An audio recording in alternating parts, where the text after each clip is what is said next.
Então, pessoal, todos bem? Sejam todos novamente bem-vindos, bem-vindos ao YouTube, bem-vindos ao meu canal. Eu sou o professor Birajara Casado, você está na maior sala de aula que prepara para os concursos da advocacia pública. No momento em que eu subo esse vídeo para a plataforma, nós somos mais de 50.800 pessoas. Aqui nós discutimos tudo o que é importante saber para enfrentar concursos de Procuradoria, AGU, PGE, PGM. E hoje eu vou discutir contigo sobre estratégia. Eu tenho aqui no canal alguns vídeos sobre estratégia, esse é mais um deles. Já tem um vídeo analisando como você deve estudar jurisprudência. Se você colocar como estudar jurisprudência para não esquecer, professor Birajara, você vai encontrar o vídeo se você pesquisar aqui no YouTube. Também tem um vídeo sobre como estudar lei para os concursos da Fazenda. Se você colocar o estudo da lei, professor Birajara, vai encontrar também o vídeo aqui no YouTube. Hoje eu vou falar sobre doutrina. E falar sobre doutrina é um pouco mais difícil do que falar sobre jurisprudência do que sobre lei, porque doutrina ela guarda um pouco de, digamos, um pouco mais de individualidade no estudo da doutrina. Não à toa, os alunos, as pessoas que estudam, acabam elegendo obras favoritas. Então, existem alunos que só conseguem estudar direito constitucional por determinado autor, porque se familiarizam com a forma com que aquele autor apresenta o conteúdo. Estudar doutrina tem um pouco dessa pegada pessoal. Sendo que quando você estuda para concurso, se você acabar gostando da obra que é mais importante para o estudo do concurso, ótimo. Se você gosta de uma obra que ela não tem muita relevância para os concursos que você pretende prestar e fazer, aí é onde reside o problema. Você não pode ficar martelando e estudando por doutrina que você gosta, que não vai te ajudar a acertar questões na prova. Esse é um problema que precisa ser resolvido. Mas hoje eu vou falar sobre o que não te contaram sobre o estudo da doutrina para os concursos da Fazenda Pública, porque estudar doutrina, como estudar lei, como estudar jurisprudência para concurso, requer estratégia. E eu vou te contar um pouco sobre o que eu conheço do estudo da doutrina das pessoas e o que eu recomendo fazer quando você começa a estudar doutrina.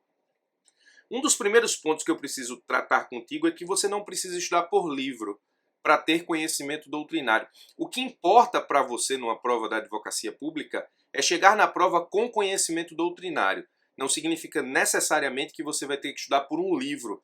Você pode estudar por algum material que te passe o conhecimento necessário para chegar na prova e acertar questões. No final das contas, quem quer passar no concurso precisa chegar na prova e acertar questões. Esse é o objetivo principal. Mas o que é que as pessoas normalmente fazem quando começam a estudar doutrina para os concursos da advocacia pública? Todo mundo sabe que o que aprova qualquer pessoa em concurso da advocacia pública e em qualquer concurso geralmente é o estudo da doutrina, da lei e da jurisprudência. É o tripé doutrina, lei, jurisprudência.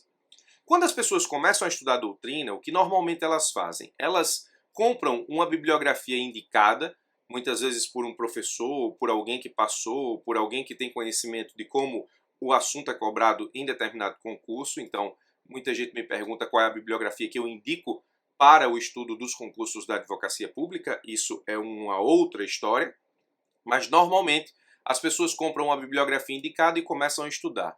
Algumas pessoas começam a estudar capa a capa, aquela doutrina. Então, eu estudo constitucional capa a capa, aí depois estudo administrativo capa a capa, ou as pessoas estudam capa a capa, mas intercalam doutrinas, né?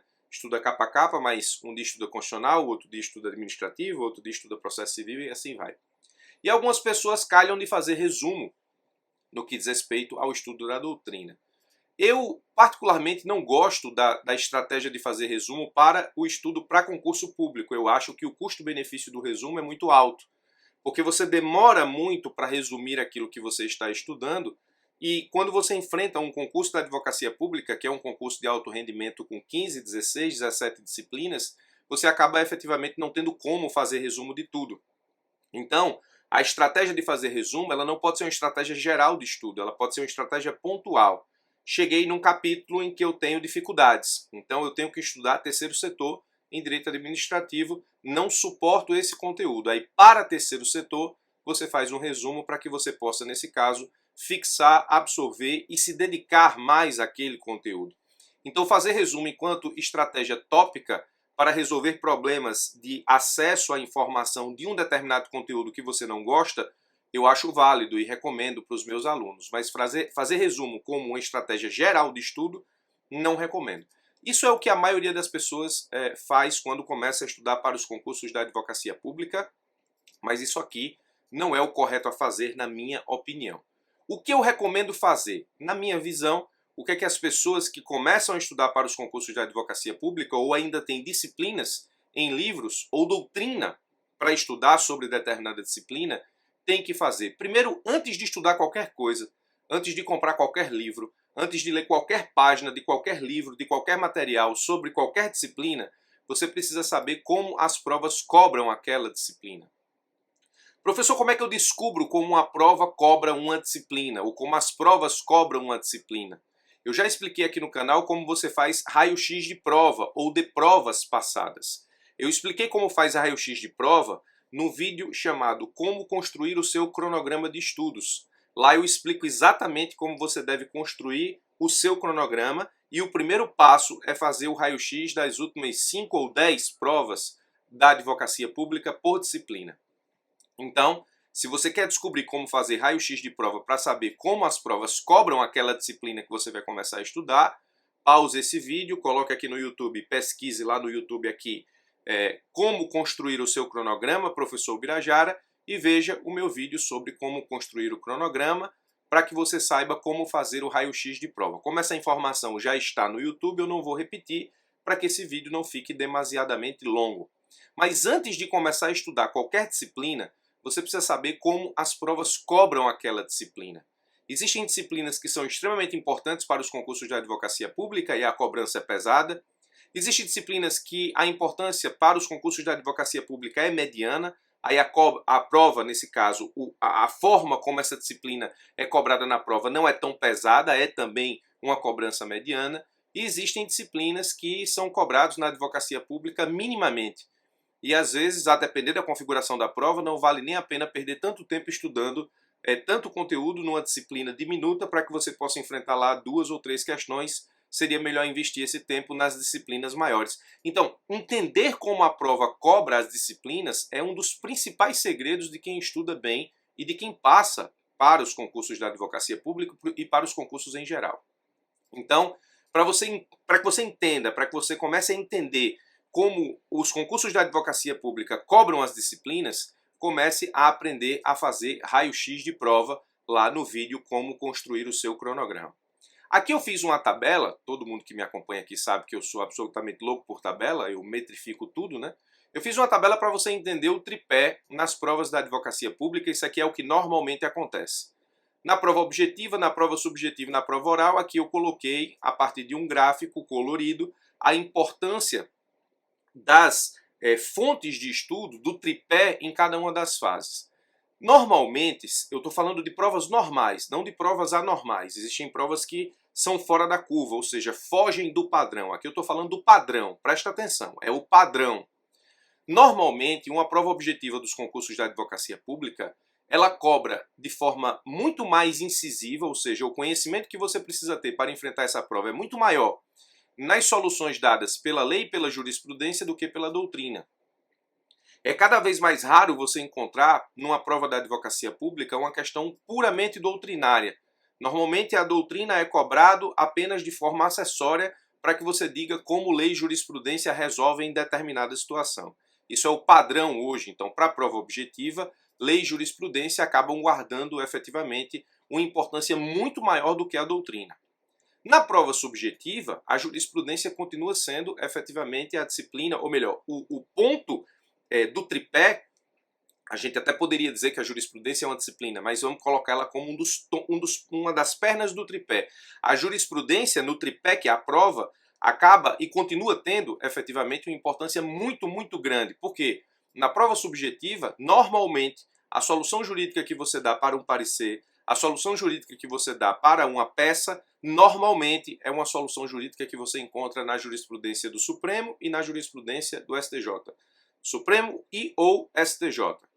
A lei também guarda muita relevância na prova subjetiva, mas quase a totalidade dos concursos da advocacia pública permite uma subjetiva com consulta à lei. Então, a lei acaba não fazendo tanta diferença, porque todo mundo tem a lei ali na mão. e se você tiver o mínimo de intimidade com o vade-mecum para encontrar rapidamente as principais leis dos concursos da advocacia pública, as pessoas acabam aqui efetivamente tendo a mesma facilidade de acesso à lei na prova.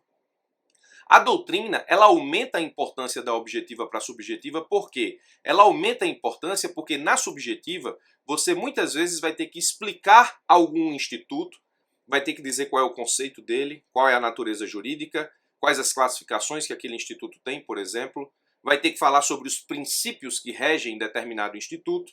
Então, na subjetiva, a doutrina ela tem um grau de importância maior do que a objetiva. E na prova oral você tem praticamente a mesma configuração da prova subjetiva. A prova oral, na verdade, é uma prova subjetiva que você, ao invés de escrever, vai falar com o examinador e apresentar a sua resposta verbalmente, oralmente, ou seja, a prova oral ela tem uma configuração muito parecida com a prova subjetiva em termos de concatenação de ideias para responder o examinador. Aí, muito bem, sabendo disso aqui de antemão, como é que, na minha opinião, você tem que estudar doutrina? Primeira pergunta que muita gente me faz, preciso de livro? Bom, preste atenção, você vai precisar ter conhecimento doutrinário. Se você vai ter conhecimento doutrinário advindo de um livro, ou de um bom material, fica à sua escolha. A gente está falando sobre como estudar doutrina aqui a partir de livros. Se você tem bons materiais, e eu vou te dizer daqui a pouco o que são bons materiais, você não precisa, efetivamente, de livro. Existem bons materiais que substituem livros. E aí você pode estudar por materiais que são focados em concursos da advocacia pública e dispensa, efetivamente, o estudo do livro. Vou te explicar como. Então, preciso de livro? Nem sempre. Mas você quer estudar livro por livro, doutrina por livro, você quer ter conhecimento doutrinário por livro. Muito bem. O que é que você tem que fazer, na minha opinião? Toda vez que você for estudar doutrina por livro, você vai ter que comer o peixe e separar a espinha. Porque o livro, ele é generalista. A primeira grande informação que você precisa ter sobre as obras, de uma forma geral, é que elas são generalistas. Significa dizer o seguinte: a menos que você esteja em mãos com uma obra que seja voltada para o concurso que você quer fazer, aquela obra vai ser generalista. Ainda que a obra diga assim, por exemplo, direito administrativo para concursos, aí é um direito administrativo para concursos em geral, ela continua sendo generalista. O doutrinador, quando ele vai te apresentar um instituto, ele não está preocupado como aquele instituto é interpretado para o cargo que você quer ocupar. Por exemplo, nenhuma obra vai explicar responsabilidade civil com a visão da fazenda pública, porque a obra é generalista. Então você precisa, quando estudar a doutrina, perceber que você está aprendendo ali o assunto de uma forma neutra. Mas as provas subjetivas e as provas orais, na grande maioria das vezes, requerem soluções que são próprias da fazenda. Então você precisa construir isso em outro lugar. Mas quando você vai estudar por doutrina, entenda, a doutrina é generalista. A doutrina ela é geral. Ela apresenta o conteúdo de uma forma neutra, sem a visão do advogado público, sem a visão do defensor, quem vai estudar para a defensoria, sem a visão da magistratura, quem vai estudar para juiz, sem a visão do Ministério Público, quem vai estudar para MP. Então, você precisa entender que você está aprendendo o assunto de forma geral. Pode ser que você precise, para alguns assuntos, complementar efetivamente aquele conhecimento com a visão do cargo para o qual você deseja ser aprovado.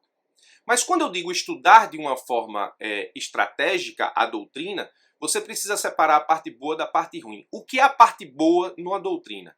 A parte boa na doutrina é aquilo que você vai usar principalmente em provas subjetivas e provas orais, e aquilo que vai te ajudar a entender os institutos jurídicos para efetivamente usá-los nas provas. Então a parte boa da doutrina é, nesse caso, a separação de tudo aquilo que você lê e a fixação do que são os conceitos dos institutos jurídicos, a natureza dos institutos jurídicos, os princípios dos institutos jurídicos, que envolvem efetivamente aquele assunto, as eventuais classificações que aquele assunto tenha, isso é importante, as exceções que aquele assunto comporta, e a doutrina, quando você estuda por livro, conceito, natureza jurídica, princípio, classificação e exceção. Isso aqui cai em prova. Você vai fazer uma prova subjetiva, precisa conceituar institutos. Você vai precisar saber a natureza jurídica dos institutos, às vezes isso é perguntado diretamente pelo examinador. Toda vez que você começa a responder uma questão subjetiva, se você puder começar por princípios, é muito bom. Classificações, isso pode ser objeto de questionamento em provas subjetivas.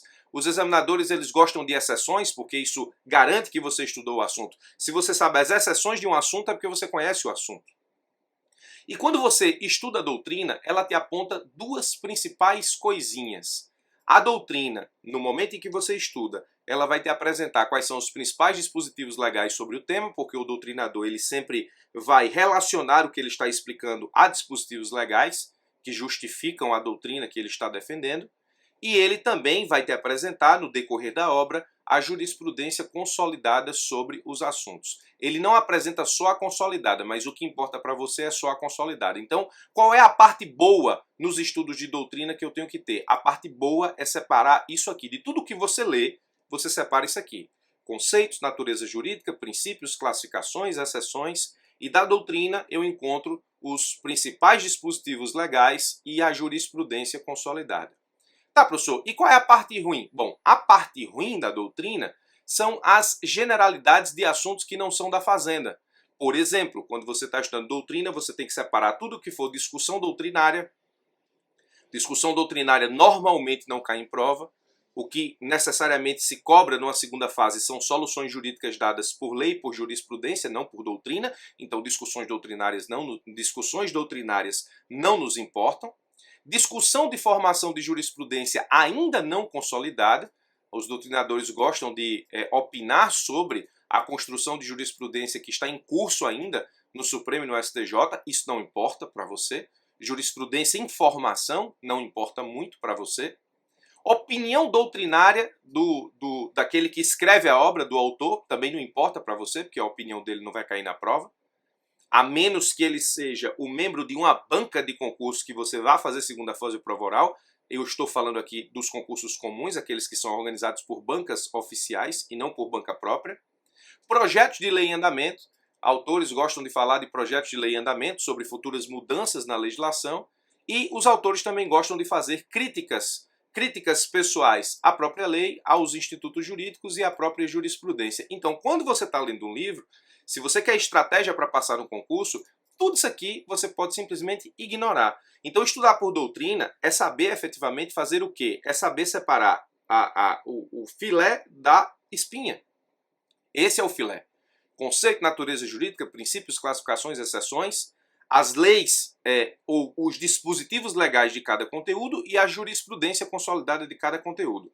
A parte ruim, discussões doutrinárias, discussão de jurisprudência em formação ainda não consolidada, opinião dos autores, projetos de lei em andamento, críticas à lei, institutos de jurisprudência, tudo isso aqui é parte ruim da doutrina que você precisa simplesmente ignorar, porque isso não vai fazer parte da sua prova, normalmente.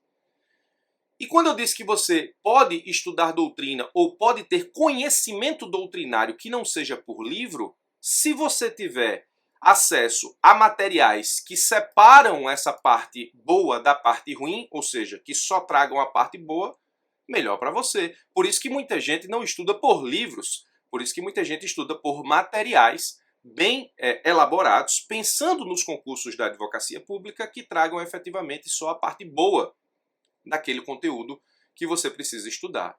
Então, materiais direcionados para os concursos da advocacia pública vão te apresentar todos esses tópicos com cabeça de procurador, pensando efetivamente como o procurador deveria se comportar a partir do estudo de determinado instituto. Enquanto que a doutrina é generalista, os materiais são específicos e isso pode ajudar na sua prova. Mas se você quiser estudar por livro, você precisa separar a parte boa, que é aquilo que cai, isso é o que cai em doutrina. E a parte ruim, que é aquilo que efetivamente ocupa linhas, páginas, tempo dos seus estudos e que normalmente não está na prova para que você enfrente discussões doutrinárias, jurisprudência ainda não consolidada, opinião de determinado autor, projetos de lei em andamento, críticas à lei, institutos de jurisprudência. Isso não faz parte de objetos de cobrança em concursos da advocacia pública, portanto tenha muito cuidado. Então, é basicamente isso que eu vejo que as pessoas me perguntam e ainda não sabem sobre como estudar doutrina para os concursos da advocacia pública. Você primeiro precisa entender como a disciplina cai, aí você precisa de raio-x, Você precisa entender qual é o nível de cobrança de doutrina em cada fase dos concursos da advocacia pública. Se você for estudar por materiais direcionados, precisa ser material que você tenha confiança. Se você for estudar por doutrina mesmo, livro, você precisa, nos assuntos mais importantes que você encontrar lá no raio-x da disciplina, você precisa separar a parte boa da parte ruim e estudar tão somente conceitos, natureza jurídica, princípios, classificações, exceções e tudo que a doutrina aponta de principal para a sua prova, que são os principais dispositivos legais e a jurisprudência consolidada. Ao estudar doutrina, você também estuda um pouco de lei e um pouco de jurisprudência. Isso aqui é importante porque a doutrina normalmente te aponta quais são os principais aspectos e partes da lei sobre aquele assunto e quais são as principais decisões jurisprudenciais consolidadas sobre aquele assunto. Mas você vai precisar ter o cuidado de separar a parte ruim para que isso não atrapalhe os seus estudos.